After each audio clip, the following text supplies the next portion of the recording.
Everybody welcome to Luminaire classes. मैं आप सभी का स्वागत करती हूं। ओके, अब यहां पर देखिए, आज हम कर रहे हैं कंफ्यूजिंग वर्ड्स, और वो कौन से वर्ड्स हैं जो अल्फाबेट बी से शुरू होते हैं। यहां पर देखो, पहला क्या है आपके सामने, बैड और बैडली। आप में से बहुत सारे लोग जो है बैड और बैडली में कंफ्यूज होते हैं। देखो, बैड क्या है हमारा, बैड एक एडजेक्टिव है, ये आप ध्यान रखना। बैड जो है ये एक एडजेक्टिव है, और जब ये क्वेश्चन आंसर किया जाए ना, हाउ, कि कोई चीज कैसे की गई, तो फिर यहां पर आंसर हमारा आता है बैडली। जब हम करने के तरीके की बात करें, हाउ समथिंग इज डन, तो बैडली क्या है, ये एडवर्ब है।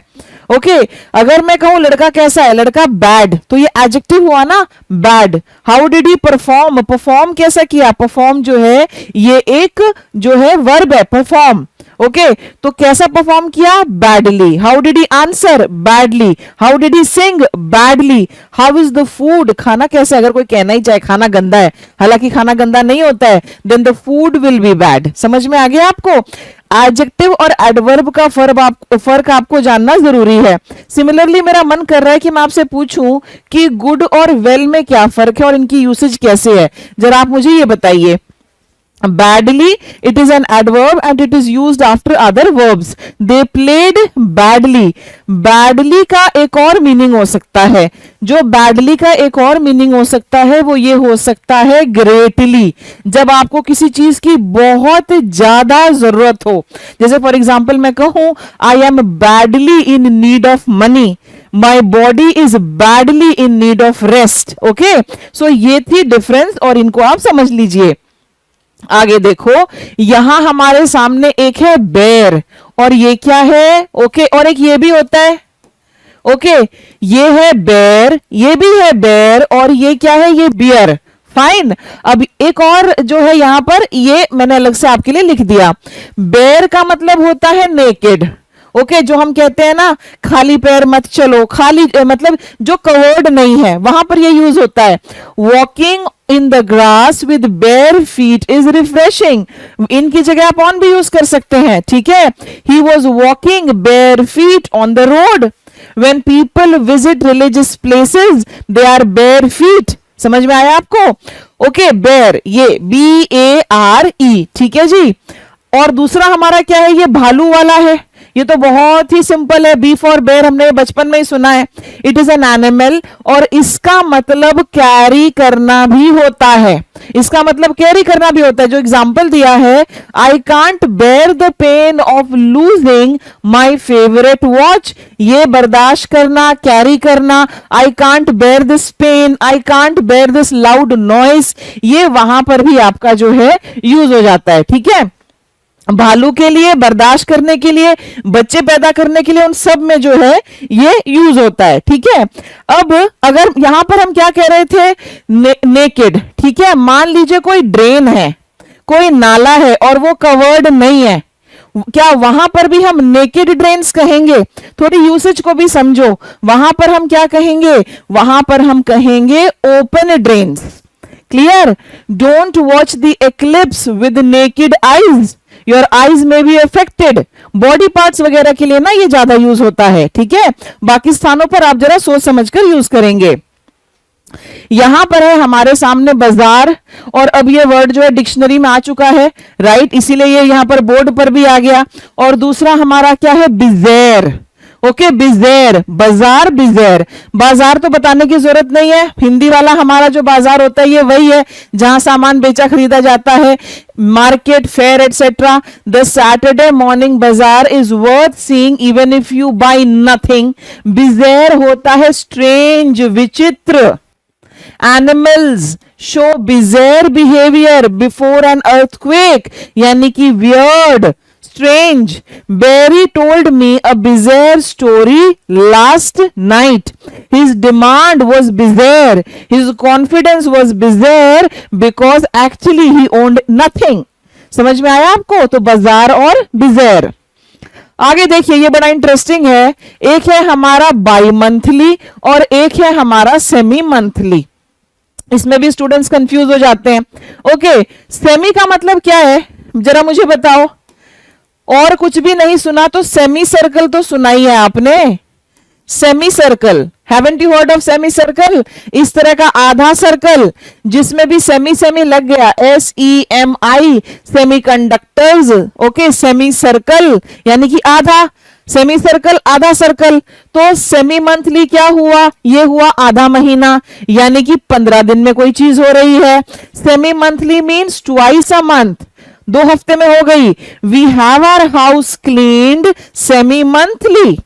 ओके, एग्जाम्स में तो पूछ लिया जाता है भाई, हालांकि बातचीत में हम इस तरह से नहीं यूज करते, बातचीत में फोर्टनाइट वाला एक वर्ड यूज होता है। ओके, और वो वही होता है 14 डेज का पीरियड।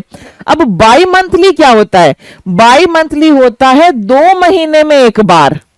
क्लियर? 2 महीने में एक बार। हमने एक वर्ड किया है BI, बाई। बाई का मतलब होता है 2, 2। We order from the shop bi-monthly.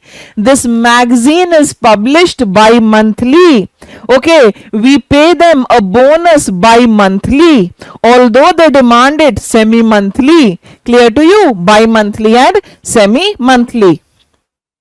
आगे देखिए, आपके सामने 2 वर्ड्स, और मुझे लगता है आप में से काफी लोगों को ये वाले जो 2 वर्ड्स हैं इनका मीनिंग नहीं पता होगा। ओके, ये है ब्लाइद और ये है सिर्फ लाइद।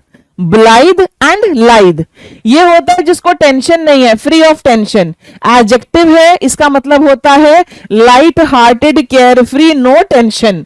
अ blithe mood, a blithe behaviour overcomes us in the spring. Yes, जब बसंत का मौसम आता है तो इस तरह का बिहेवियर हो जाता है। ओवरऑल जो एनवायरमेंट है, रेनी सीजन में हम कहते हैं ना, अरे बड़ा रोमांटिक मौसम हो गया। वो रोमांटिक मौसम क्या है? लाइट, जब आप अच्छा फील करें, पॉजिटिव फील करें, वो है ये। ओके, केयर फ्री, चिंता मुक्त। लाइद क्या है? ये भी एक एडजेक्टिव है, पर इसका मतलब होता है लचीला, फ्लेक्सिबल, ग्रेसफुल। ओके, जो हमारे डांसर्स होते हैं उनका फुटवर्क कैसा होगा? उनका फुटवर्क लाइद होगा। The lithe movements of the yoga instructor impressed us all. Is it clear? चलिए, अब यहां पर देखो ये वाले 2 वर्ड्स, इसमें बहुत सारे स्टूडेंट्स जो हैं वो कंफ्यूज हो जाते हैं। ओके, क्या है हमारे सामने? एक है हमारे सामने बिलीफ। ओके, एक है हमारे सामने बिलीव। ये जो बिलीव है ये वर्ब है, इसका पास्ट टेंस क्या होगा? बिलीव्ड, विश्वास करना। I believed in his cock and bull story. I believed all the lies that he was telling me. Believed, विश्वास करना।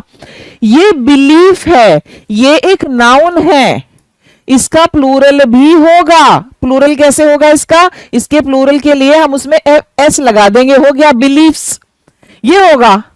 Okay, my believes are very strong, यहां पर एज अ नाउन आ रहा है, ये नाउन है। His believes were change over a period of time, यानी कि उसके जो विश्वास थे वो बदल गए। Clear to you? तो एक फिल इन द ब्लैंक के क्वेश्चन में आ जाएगा। देखो, ही हैड स्ट्रॉन्ग बिलीव्स, यहां पर स्ट्रॉन्ग एडजेक्टिव हो गया, ये नाउन हो गया और ये प्लूरल है। Believe is a verb. She believes that she can do anything. All of us should believe that we can do anything. We can achieve success by our hard work. Is it clear to you? Okay. इसी से मुझे एक और याद आ रहा है, एक है हमारा breath और एक है breathe. चलिए, इसका क्या फर्क है इन दोनों में, ये आप जो है मुझे कमेंट सेक्शन में लिख के बताइए। So that's all my dear students. Alphabet B से जितने वर्ड्स इंपॉर्टेंट थे एग्जाम पॉइंट ऑफ व्यू से, जो एक आध पेपर में भी कभी आए हैं ना, वो भी मैंने आपके लिए इंक्लूड कर दिए हैं। अब यहां पर देखो, मैं कुछ क्वेश्चंस आपको करा रही हूं, 1-2 ही कराऊंगी, बाकी सारे आप लुमिनेयर के स्टडी मटेरियल से करेंगे। देखो यहां, after eating spoiled food, I started to feel really dash and had to lie down. I started to feel, you started to feel bad, you started to feel bare, या यहां पर देखिए lie दिए हैं। ओके, ये words हैं। Okay, एक तो ये दिए गए हैं आपको, ये वाला ये जोड़े में दिया गया है। होता क्या है आपके एग्जाम्स में, 2 आ जाते हैं पेयर्स में। अब बताओ यहां पर क्या क्या फिल होगा। आई couldn't dash the thought of losing my childhood dog. Next हमारा ये है, she walked across the field with dash feet, okay, enjoying the cool grass. The yoga instructor Impress the class with a dash posture. देखो यहां पर क्या होगा, यहां पर होगा ये LITHE। ओके, ये हमने अभी किया था ना, ग्रेसफुल और वो सारा। तो D goes with what? D goes with 4। D with 4 is here and D with 4 is here, तो ये दोनों ऑप्शन मैं काट देती हूँ। ओके, पहले पर आ जाओ। After eating spoiled food I started to feel really bad. Okay, कैसा फील किया आपने? Bad. I started to feel really bad and had to lie down, तो 1 होगा। ए गोज विद 1 हियर, ये रहा, A goes with 1। I couldn't dash the thought, I couldn't bear the thought, मैं इसको बर्दाश्त नहीं कर पाया, BEAR, ये होगा। She walked across the field with bare feet, BARE। Okay, so what's my answer? Answer here is A is the correct answer. एक और क्वेश्चन करा रही हूं। Despite strong political dash he remained neutral during the debate. देखो कितने close options आपको दिए गए हैं। Okay, very nice question designed by luminaire team, बहुत ही अच्छा क्वेश्चन। ओके, सब कुछ सीखो फिर उसको इंप्लीमेंट करो, बहुत जरूरी है। ज्ञान बस दिमाग में रह गया, पता ही नहीं चला कितना अब्सॉर्ब किया, कितना एंटर हुआ, कितना एग्जिट हुआ, कोई फायदा नहीं है। इस तरह के क्वेश्चंस आपको प्रैक्टिस जरूर करने हैं, और उसके बाद फिर फाइनली जब सब हो जाए ना, तब मॉक टेस्ट पर जाना। डिस्पाइट स्ट्रॉन्ग पॉलिटिकल बिलीव्स या despite strong political beliefs he remained neutral during the debate। तो आंसर यहां पर हमारा जो है वो B है, B is the correct answer। ठीक है जी, so that's all my dear students. अगले वीडियो में आपसे फिर मुलाकात होगी। Till then keep watching, keep improving. Channel को सब्सक्राइब करें, वीडियो को शेयर करें। Thank you so much, bye bye.